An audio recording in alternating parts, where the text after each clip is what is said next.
Hi, hello, Headley here, otherwise known as another fat bearded man talking about records. And I've not done a video for a while, so I'm going to try and crack on quickly because I've got a number of records that I've picked up recently that I want to get through. So I'm going to try and keep the flapping to the minimum and the showing to the maximum. Okay, so here we go. There's a bit of everything in here. So first of all, we've got Clover. This is a country rock band. This is from 1970, and actually this is a French pressing on the America. I can't see. Yeah, can you see that? America Records label. Now, Clover had kind of two careers really, well, three careers I suppose. They started out. This is 1970. This is their debut album. They started as a sort of a country rock group, and they do two albums, then move to the UK, where they kind of mellow their sound, a bit more easy listening, a bit less countrified. Then a guy called Huey Lewis joins them, and they go by Huey Lewis and Clover, eventually turning into Huey Lewis and the News. Also, incidentally, Clover were the band who played on Elvis Costello's first album, My Aim Is True. Sorry, I've got a bit of flashy on this, but that's a very nice country rock album.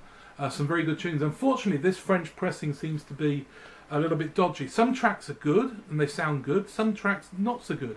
I don't quite understand why that would be the case, but if I ever find a US copy or a better copy, I'll probably pick it up. Okay, next up, some country pop. This is Jeannie C. Riley, Harper Valley PTA. They're all black and getting a lot of reflection, aren't we? So this is originally from 1964, but this is an SSS UK copy from 1971. Quite like the label, kind of groovy SSS label. Now, I think most of this was written by Tom T. Hall, and it's all very, the PT Valley, the Harper Valley PTA, sorry, is a classic of sort of poking fun at Middle America and people with stuck-up views and ideals, and hypocrites. And much of the tunes are a bit like that. They're very dry and witty, some of them. It's not what I would call straight-ahead country. It's quite rocky in places. I mean, Harper Valley PTA's got a nice driving beat to it. So yeah, this is, I suppose you could almost call it country rock, some of it. But not really. Jeannie C. Riley, eventually, there she is, looking, always wearing short skirts. Well, the back's the same. Eventually she would give up this sort of sex kitten image because she didn't really like it, and started doing gospel tunes, which was more her bag. But a really nice album. I'm glad to get a copy of that. Okay, here we go. Now this is something I don't find much, and it's reggae. This is a reggae party, and this is on the Music for Pleasure label, James's favourite budget label. And this is great. It's nice to have. I don't have much reggae, just because I don't really find much of it. But it's got Desmond Dekker on it, Bob Marley and the Wailers, the Pioneers, the Maytals. Nice stuff, and it sounds good. It's all Trojan releases, but then repackaged for release. This is from, I think 1970 it was released, this. So nice to get hold of that. Okay, something a bit out of the ordinary. This is Thomas Tallis. This is The Glories of Tudor Church Music. Now, I really like medieval sacred music. The harmonies and just the choral singing is beautiful. And I've been looking for a Thomas Tallis record for a while. This is pretty good. It's got Spem un Allium in it, which is probably, I'd say, his greatest hit. Yeah, this is music that's nigh on 500 years old. And it still has the potential to move and affect, I think. Great stuff. This is actually this is from 74, on the Music for Pleasure label, but the Classics for Pleasure label. You can see up there. Nice choral church music. Really like that. Okay, I took a punt on this one. This is Muhammad Ali, The Greatest, film soundtrack. I've not seen the film, but I kind of picked this up thinking that maybe, it looks a bit sort of blaxploitation, and it could have a bit of some funky tunes on it. And of course, it says it has mandrill on it, and they are a bit funky. Yes, it does have some funk on it. The mandrill tracks, Ali Bombaye 1 and 2. Bombaye means kill him, I think. It's what all the kids were shouting at him when he was in Zaire for the Rumble in the Jungle. Ali Bombaye. So those are a couple of funky tunes, but it's also got George Benson doing My Greatest Love of All, and I Always Wish I Had It In Me, which they're nice enough. I think that The Greatest Love of All is the original. I can't remember who had a hit with it later. Diana Ross or someone like that. But yeah, it's not bad. I'll probably keep hold of it. It's an original US pressing with a cutout. It's promotional, not for sale, on Arista, and that's from 1977. So yeah, kind of nice to find. Okay, in the same shop, and I think at the same time I picked this up as well, Cowpunks. This is a double album, gatefold, on Vinyl Junkie from 1996. Now, cowpunk is that, kind of what it says on the tin really, it's punky cowboy music or country music with a country aesthetic. And it was big in the 80s, and I kind of missed it really, so it's an area of sort of country music that I'm really wanting to get into. So you had bands like Rank and File and Jason and the Scorchers, but this actually doesn't have them on it. So although it's called Cowpunks, it's not what I would particularly call cowpunk music. Although what's the difference between cowpunk and alternative country? It's just really the time it was released. And it's got some interesting stuff on here. Stuff I wasn't a lot of stuff I'm not familiar with, which is very nice to hear. A lot of stuff I am familiar with, things like Lamb Chop, Freakwater, Uncle Tupelo, Cake, who I've never thought of being particularly countrified, the Cole Porters, and what else? Beat Farmers, the Bad Livers, Sparkle Horse, Heart of Darkness is on this, which is a great tune. Strangely, it's got a Townes Van Sant live track. Yeah. So Mojo Nixon and Jello Biafra. I've got that album that's taken from. This one's called Let's Go Burn Old Nashville Down. Great tune. Yeah, nice to have that. Apparently they also did a country compilation, which the same sort of time. So I'm going to try and find that, because that's a very nice collection, that. Cowpunks. Released, I didn't say, 1996. Did I say that? On Vinyl Junkie. There's the Vinyl Junkie label. Okay, first album by Randy Newman. Now, I think it's just called Randy Newman, but on the back of this it says "Create Something New Under the Sun." This is the original album cover, but interestingly enough, this is from 1968. It was originally released, and but this one is a Dutch pressing on the MIDI label. Never mind. From 1974, and I've got a couple of other records that have this, what they call it, Star Collection border. I've got an Arlo Guthrie with that as well.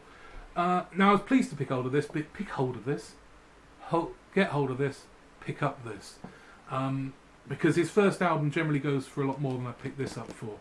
It's a good pressing, it sounds really nice, it's got a lot of his good tunes on it, like Love Story, Living Without You, I think It's Gonna Rain Today, so he sort of hit the ground running.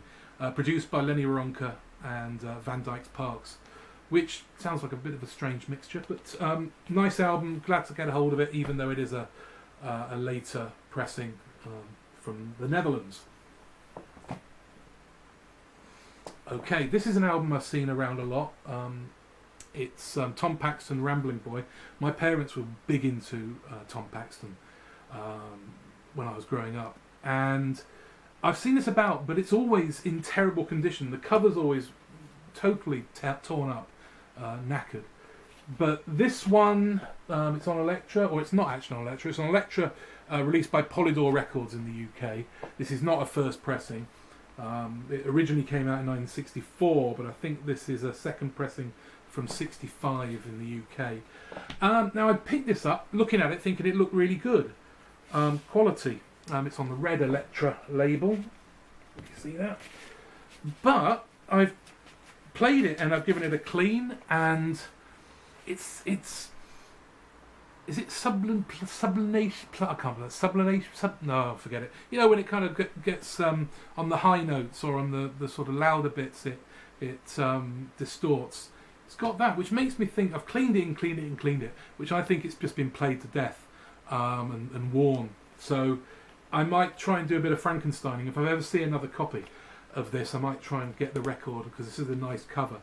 It's probably most famous for The Last Thing on My Mind, which everybody in folk music did at some point. But a nice album from a sort of a folk revival artist. Roberta Flack, 2 originals of. I know I love these collections. They are European presses, and they generally collect the first 2 albums of an artist, although I do have a Little Feat one, which is their first and third. But this is the First Take and Chapter 2 by Roberta Flack. 2 great albums, and I picked this up in a charity shop about a week ago, and I was very pleased to get hold of this, because these are albums that I've been looking for. I've had First Take on CD for a long time, and she's a very interesting artist, because she's very hard to pin down exactly kind of what she is. She's soul, she's a little bit of R&B, she's a little bit easy listening, a little bit jazz. I suppose the only person that kind of comes close to kind of her is Nina Simone.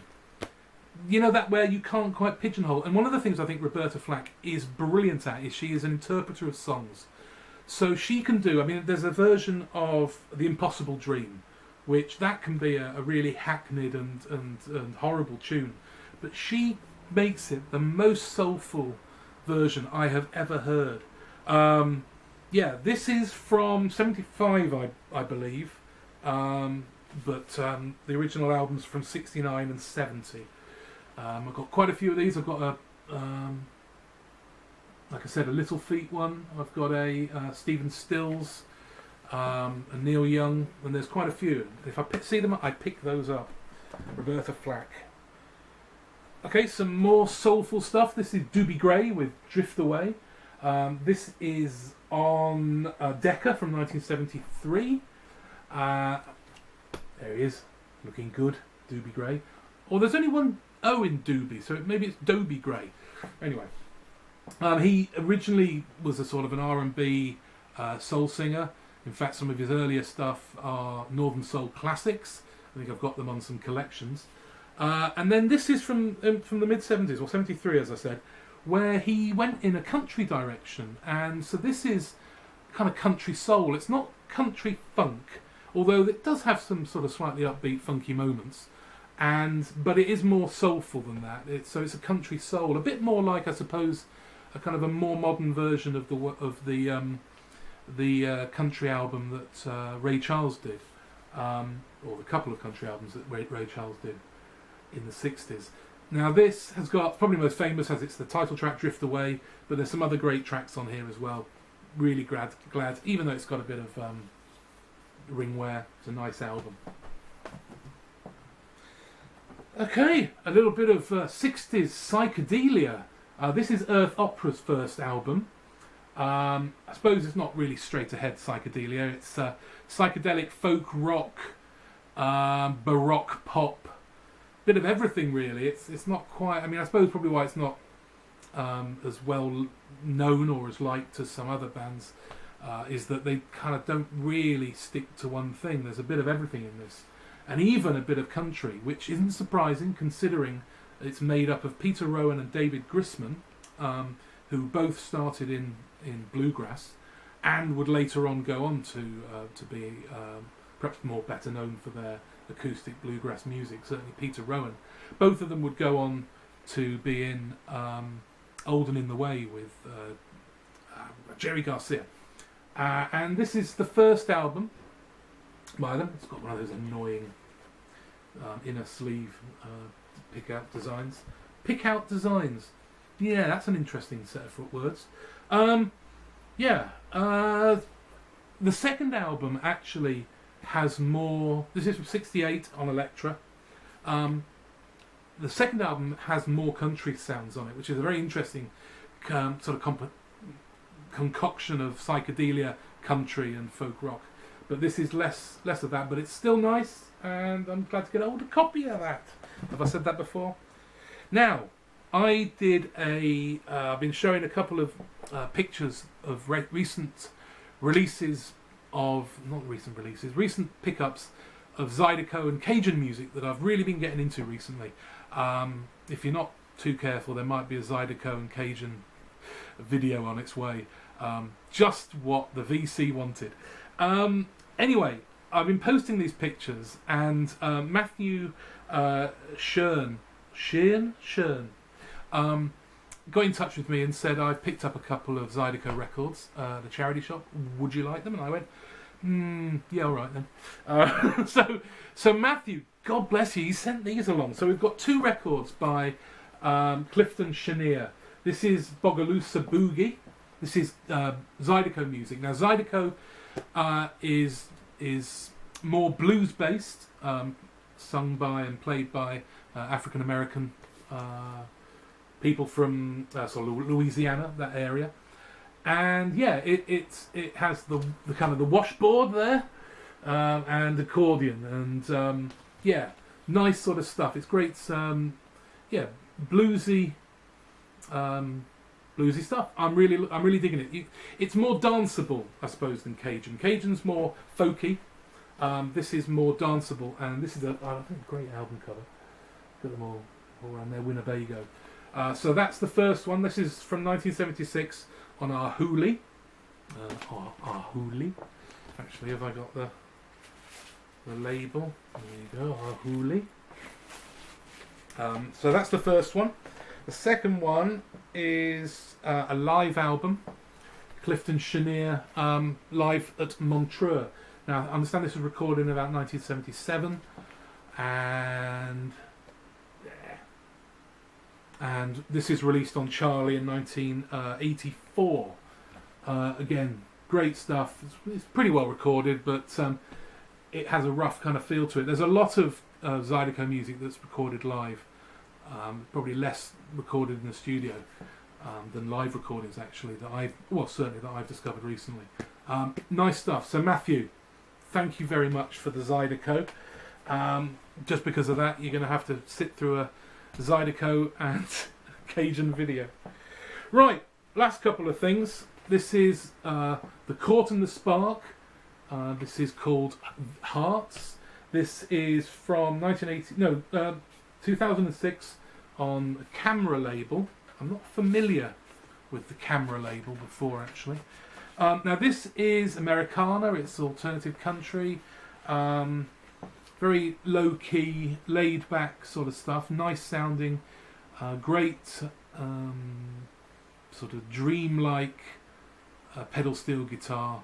So yeah, indie Americana. This is I think their last album.